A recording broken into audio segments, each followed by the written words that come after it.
પ્રકરણ 6 રાષ્ટ્રીય શાયર ઝવેરચંદ મેઘાણી। વિદ્યાર્થી મિત્રો, આજે આપણે ઝવેરચંદ મેઘાણીના જીવન વિશે વિશેષ માહિતી મેળવીશું। ઝવેરચંદ મેઘાણીનો જન્મ સંવત 1896માં 28 ઓગસ્ટના દિવસે ગુજરાતના ચોટીલા ગામમાં થયો હતો। ગાંધીજીએ ઝવેરચંદ મેઘાણીને રાષ્ટ્રીય શાયરનું બિરુદ આપ્યું હતું।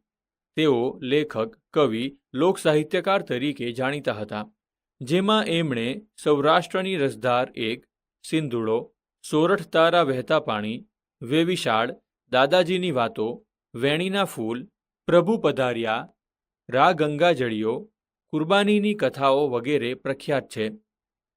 એ સિંધુડો જપ્ત થયો, સિંધુડો જપ્ત થયો, વાત વાયુવેગે પ્રસરી ગઈ। ઈસવીસન 1930ના સત્યાગ્રહના આંદોલનમાં સિંધુડોએ લોકોમાં દેશભક્તિનો પાનો ચડાવેલો, તેથી તે વખતની પરદેશી સરકારે તેને જપ્ત કરવો પડ્યો। આ સિંધુડો એ કોઈ માણસ નહીં, કવિતાની એક ચોપડી હતી। એક તો સિંધુડોના સર્જક બુલંદ કંઠે ગાય અને તેના કાવ્યો પણ શૌર્ય જગાડનારા, લોકોમાં અહિંસક યુદ્ધ કરવાનો ભાવ આગની માફક ભભૂકી ઉઠે।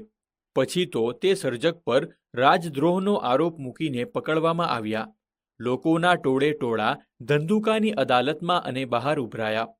તેમને 2 વર્ષની સજા ફટકારવામાં આવી। ત્યારે તેમણે પોતાના નિવેદન સાથે અંગ્રેજોના રાજમાં ભારતની ગુલામ પ્રજાને પડતી તકલીફોને ગૂંથી લેતી તેમની કવિતા છેલ્લી પ્રાર્થના ગાઈ।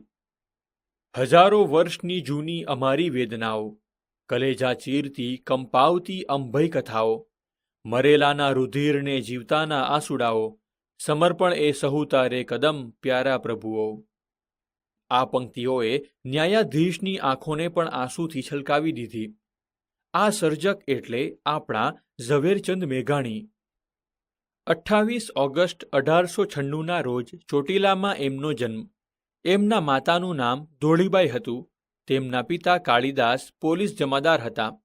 નોકરીને કારણે દાઠા, ચોક, ચોટીલા, બાબરા, લાખાપાદર વગેરે જેવા ડુંગરાળ પ્રદેશમાં બદલીઓ થતી રહે, એટલે બાળ ઝવેરચંદ ત્યાં પ્રાથમિક શિક્ષણ લેવાની સાથે નવા ગામોના ખેતરપાદર, નદી પર્વત લોકો સાથે દોસ્તી પણ કરતો રહે। આમ ખોળાનો ખૂંદનાર પહાડોનો ખૂંદનાર બનતો ગયો ને મોટો થઈ પોતાને પહાડનું બાળ તરીકે ઓળખાવતો થયો।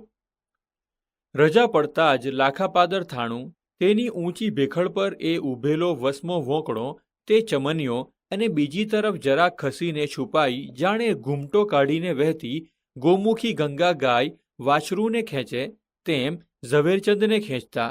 એ પહાડ ભેદંતી નદીઓના ઊંડા ધરા ને એ ડુંગરની બખોલો તેમના બાળપણાના સંગી હતા। અંગ્રેજી બીજા ધોરણ સુધીનો અભ્યાસ વઢવાડ કેમ્પમાં થયો। પછી પિતાજીની બદલી લાખાપાદર થઈ। ગીરનાકા પર તેમનું નાનકડું પોલીસ થાણું લાખાપાદર, નજીકમાં નજીકનું સ્ટેશન એ કાળે ત્યાંથી 30 માઇલ દૂર।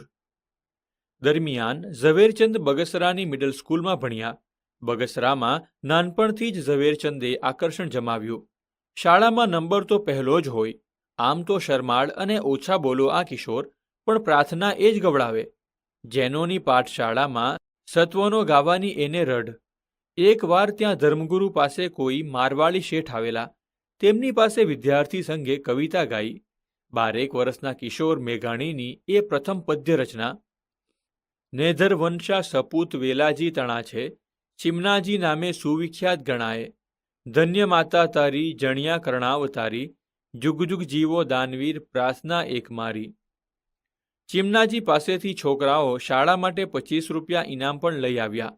સાધુ કે શેઠના એવા પદ્યો ગમે તે મિત્ર રચે, પણ એ ગાવાના તો ઝવેરચંદે જ।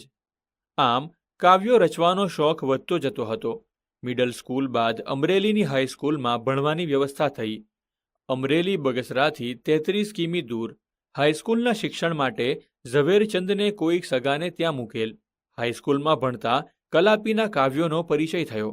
કલાપીના કાવ્યો એ દર્દભરી રીતે ગાય। મિત્રો એમને વિલાપી કહે।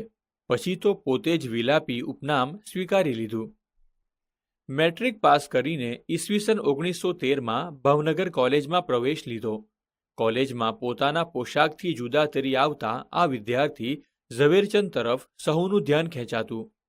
તેમનો લાંબો સફેદ કોટ, પાની સુધી પહોંચતું ધોતિયું, માથે બગસરાનો ચોકડીવાળો પાછળ છોગું રાખીને બાંધેલો ફેટો અથવા ક્યારેક ઊંચી દિવાલની બેંગ્લોરી ઘાટની ટોપી, પગમાં સ્લીપર પહેરતા.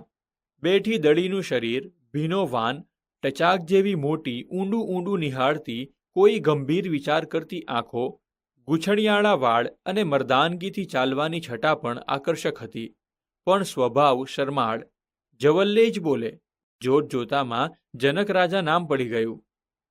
બીએમાં વધુ સારા શિક્ષણના લોભે જૂનાગઢ ગયા, પણ એક સત્ર પછી પાછા એ ભાવનગર આવતા રહ્યા. અંગ્રેજી સંસ્કૃત સાથે ઈસવીસન 1916માં બીએ પાસ થયા. કોલેજમાં એ વર્ષે મેગેઝિનનો પ્રથમ અંક નીકળ્યો. એમાં ઉત્તમ ફાળો ઝવેરચંદનો હતો. ઝવેરચંદનો એમાં પ્રથમ લેખ પ્રગટ થયો.